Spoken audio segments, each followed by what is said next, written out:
what are we doing? So we got the wrecker, got the Jeep up in the air, got the front end. What you got going on down here? Well, got it up high enough now. We can pulled our limiting strap off here. Oh, nice. Now, our coil free. Say we're working on the panhard today. So this is your stock panhard. It's already cracked and booger welded. We're gonna chop this ugly stock bracket off, and we're gonna turn our panhard heim joint here sideways, and we're gonna build a bracket. Comes down the side here. It's gonna move it forward just a hair because we've already moved the axle just a hair forward. And it'll have 2 points of mounting instead of just this double shear then. Yep, double shear. Braden, we kind of introduced ourselves in the first video, but we wanted to fill you in a little bit on how excited we are to get moving forward with recoveries and helping people out any way we can off-road, whether you're hunting, broke down in your UTV, your truck, camp trailer has a problem. We can cover it all in this beast. We offer trail repairs. We can fix about anything. We're gonna have welders, all that stuff on board. My background specifically, I probably specialize more in the fabrication side, and I have fixed and spent a lot of time in automotive repair in my life, but I wouldn't say I specialize in it as nearly as much as Brian. I'm Brian, and like Braden said, we've made some introductions in another video, but we just kind of wanted to hit on a little bit about ourselves and kind of our backgrounds. And I'm a skilled mechanic. I've been doing it for over 20 years. I've worked on just about everything you can imagine, from cars, trucks, UTVs, four-wheelers, motorcycles, boats, tractors, you name it. I've probably worked on it. I've had a big background in four-wheeling and off-roading, and I'm happy to fix anything that's busted or broken on the trail. We'll figure out a way, and if we can't, we'll tow you out. So we're happy to do both. We love it. We like to get up in the mountains. That's where we prefer to spend our time. So if you're broken down and you're frustrated and don't want to deal with it, give us a call, because we'll come get you. We'll come pull that machine out. We'll come fix it, whatever the case. So yeah, hit us up. So we want to cover northern Utah and southern Idaho and parts of Wyoming. Western Wyoming, yeah. Yeah, western Wyoming. Again, we've reached out to DNR and a lot of the local sheriff offices. Just let them know we're available if they get abandoned vehicles or calls into them and need somebody specialized in recovery off-road. So yeah, don't forget to hit the like button and the subscribe button, and comment below. You got any questions? Yeah, and you have any questions you want to ask us, feel free.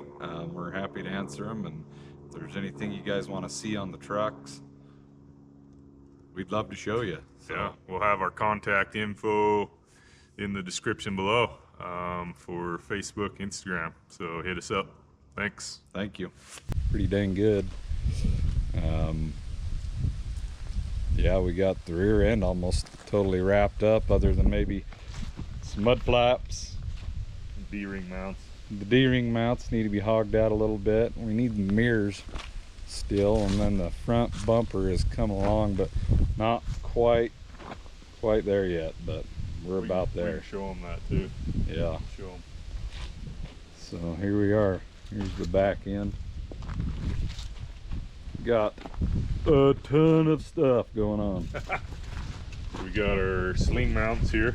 Yep, sling. We got those welded on. We'll show you the sling here in a few minutes. D-ring mounts. moving over here. We got to hog these holes out a little more. Brian got our 7-way in case we need to pull a trailer. Holes hogged out, fair leads mounted. Yep. Check this out. I don't know if you can see in there or not. Turned out really well. D-rings will go on right here.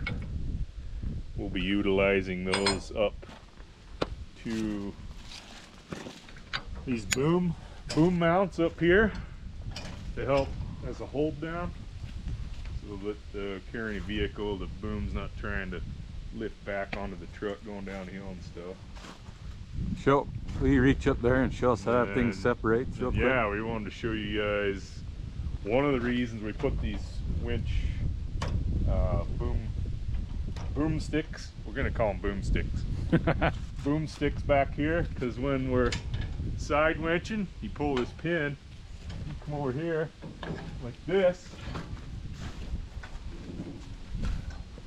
Voila, you have a side boom. We can winch off the side of the truck. Yep. We've got some little mounts we got to build to keep that from going all the way and hitting the cab.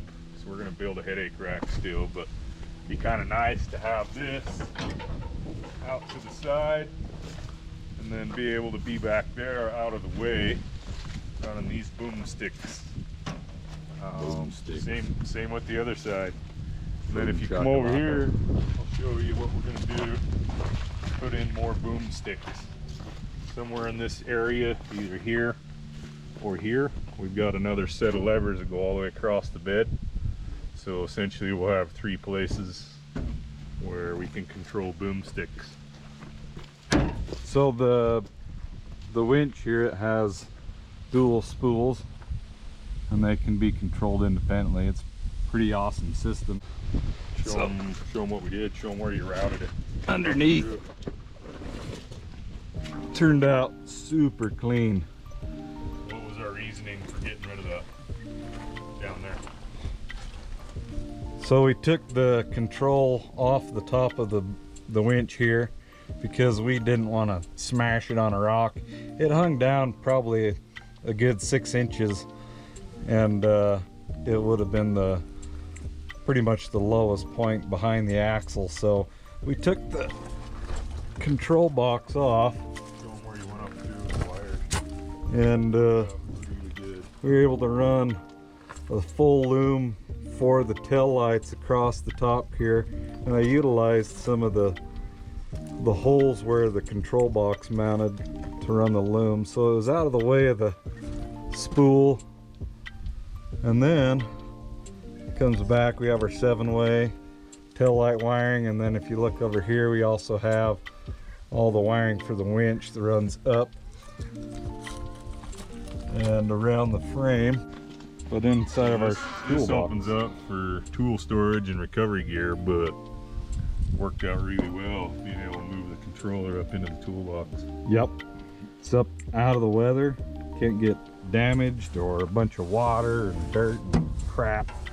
Also, if we need to use it manually, if the controller were to give up or we just wanted to use it manually, it's just all right here, easy to access. To put some toolbox matting down inside the toolbox, so we're gonna have a bunch of other tools and chains and things that'll go back there.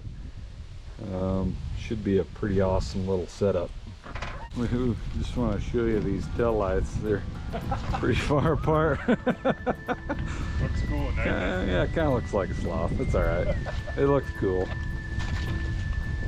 Nothing too exciting. We had to do some notching in the frame, weld in some 1/2-inch plate all the way around, fully welded the motor mounts in because we had to grind 2 of the rivets out to hold the motor, or not motor mount, but body mount, sorry. Had to grind 2 of them off, so we welded behind it, slid this 1/2-inch plate in behind, fully welded inside and out. Then that'll double as our new bumper mount for our front bumper and winch mount. The winch will hide up here in this section, in this area.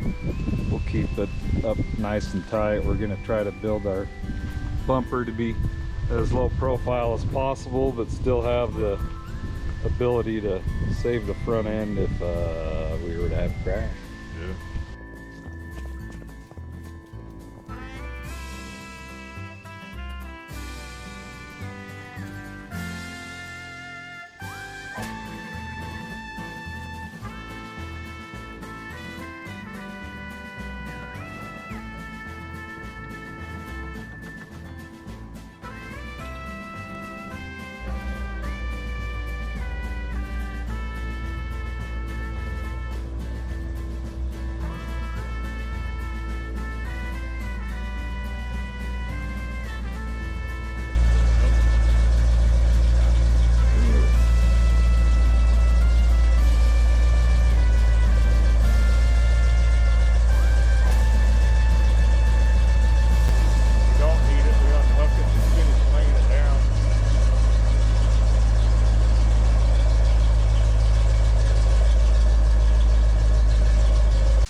Hey, look.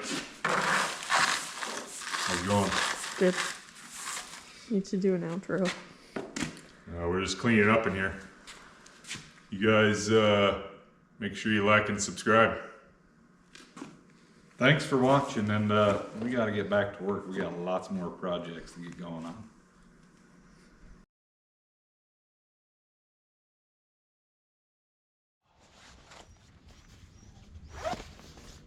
Shush.